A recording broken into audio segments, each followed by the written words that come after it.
Hey guys, Charles from worshipguitarskills.com back with another lesson for you. Now in this lesson we're going to get a little bit tactical around the 5 arpeggio shapes as part of the caged system. I'm going to give you a quick high-level overview and then we'll get into some of the shapes. The previous video in this series would have shown you the concept behind arpeggios and how you can use that together with scales to come up with great melodic lines on the guitar. All right, so first of all, I mentioned the caged system. So if you're not familiar with that, it's essentially just 5 chord shapes. The C shape, the A shape, the G shape, the E shape, and the D shape.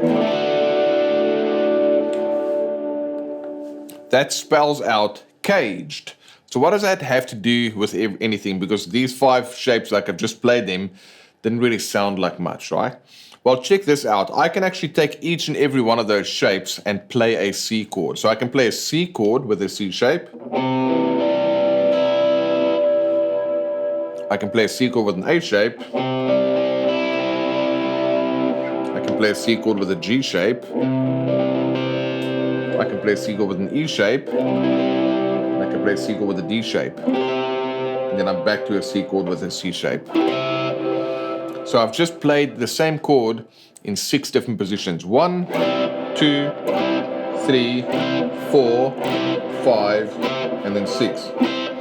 And the 6th position is just the same as the 1st position, 12 frets higher.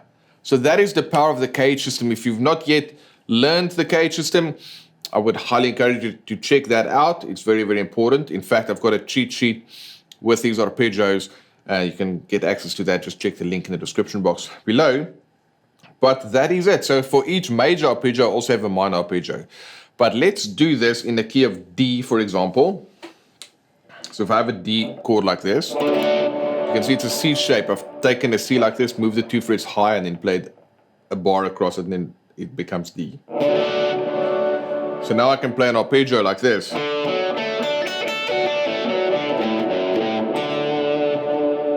And those notes would be D, F sharp, A, D, F sharp, A.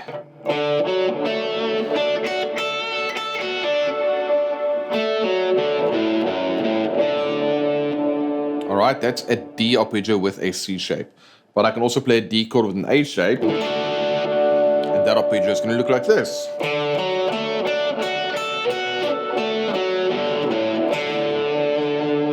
And I can also play a D. So that's the A shape. Next we're going to have the G shape. I can play a G shape arpeggio in the key of D.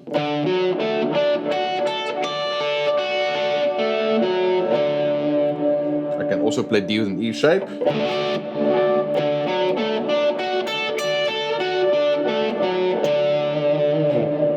Then I can play D with a D shape.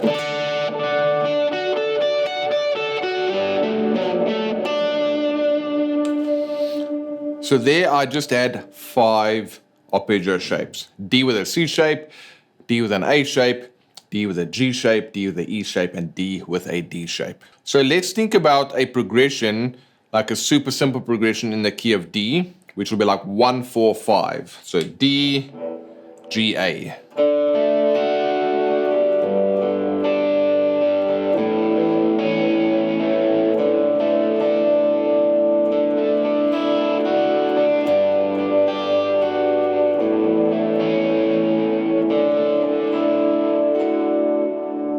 So if I use a D arpeggio with a C shape, I can play this over here for D. I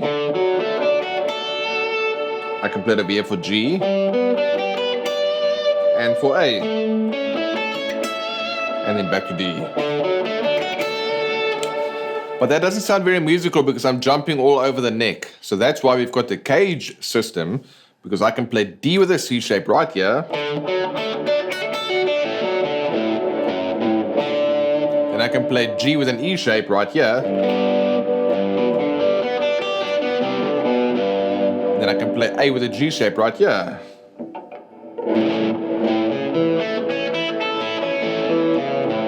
Back to D.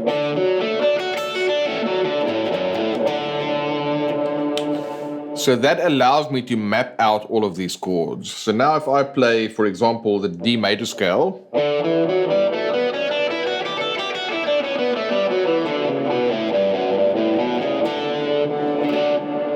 I can use that to come up with some lines. In fact, what I'll do is I'm going to record that D, G, A progression real quick with my looper here, and I'll come back and play over that using these simple arpeggio shapes. All right, so I've got a D, G, A progression dialed into my looper here. So what I'm going to do now is I'm going to just focus on my top 3 strings.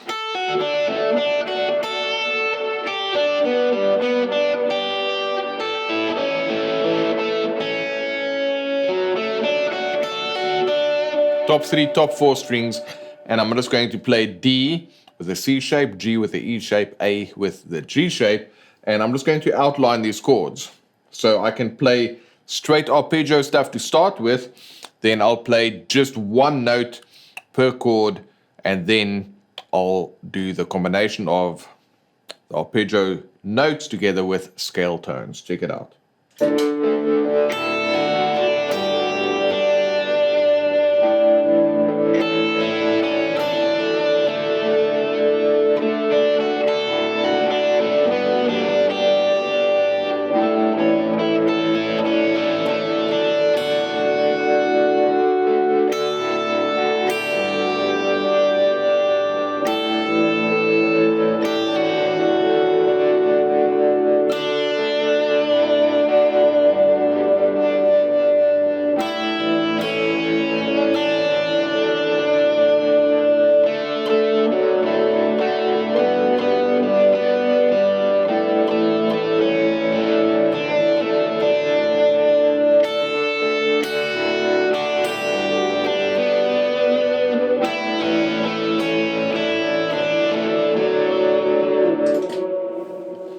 Alright, so that's definitely not winning any Grammys, but as you can see, I've got single notes outlining that really basic chord progression there, making use of arpeggios.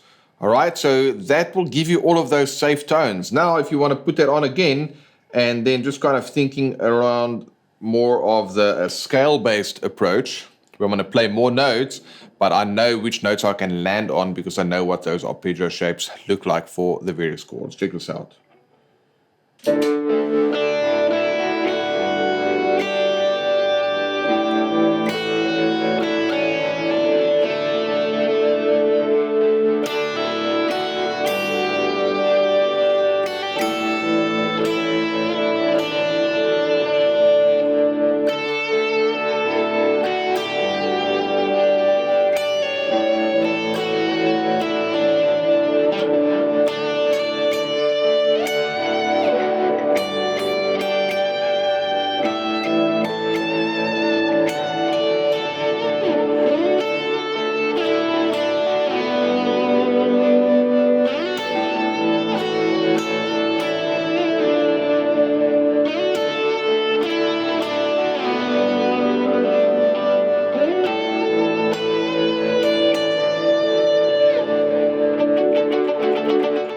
Alright, so I've kept it super basic. The whole idea is just know your arpeggio shapes. Once you know the arpeggio shapes, you know what all your safe tones are, then you can use the scale to bring in some melodic interest in and around what you are doing. So we looked at 5 major chord shapes, arpeggio shapes rather.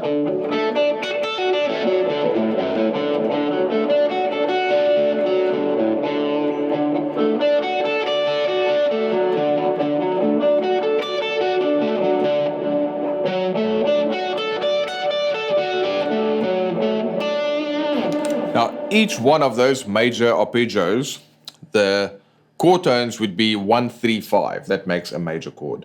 Now, if I flatten that third, which means where I play the F sharp, if I make that an F, then I'm going to get a minor arpeggio. So instead of 1, 3, 5 like this, I'm going to play 1 flat 3, 5. And that's going to give me the minor.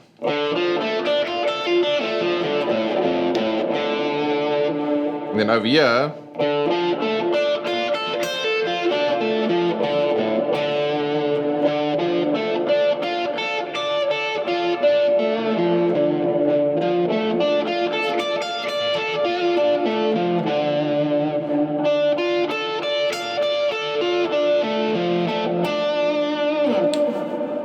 So just there you saw 5 minor arpeggio shapes. Again, I've got a cheat sheet for you with all these arpeggios and a backing track that you can use to practice these. Just check the link in the description box below. So what I'm going to do now is let's go back to the key of C, and we're going to map out 4, 1, 5, 6 with arpeggios. All right. I've got it dialed in here, so let's wait for the drums to kick in. And then I'm just going to outline arpeggios. I'm going to keep it super simple the whole time, just focusing on the arpeggios, which would be F, C, G, A minor.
All right, so I just played the arpeggio shapes. I messed around with it a little bit to show you kind of what's possible. But what you want to start with is you want to take a progression, play the 4 arpeggio shapes in one position. Once you're used to that and you can actually get those chord tones dialed in, then you can start moving it all over the neck. So as you can see, that gives you some kind of room to move, because if I'm starting on an F arpeggio,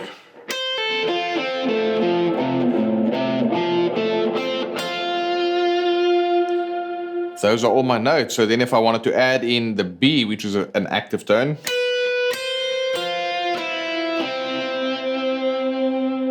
I'm going to get some interesting sounds by adding the B and the E in, for example.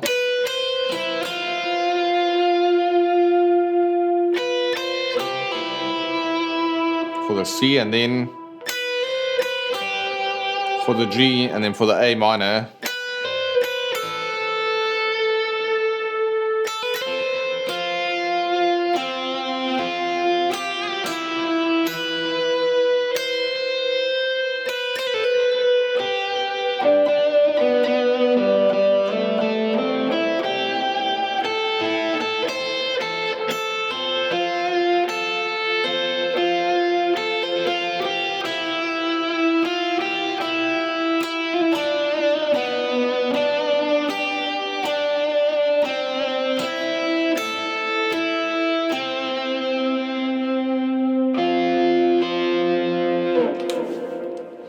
Hopefully you heard that same progression, because I was playing between those notes of this arpeggio shape.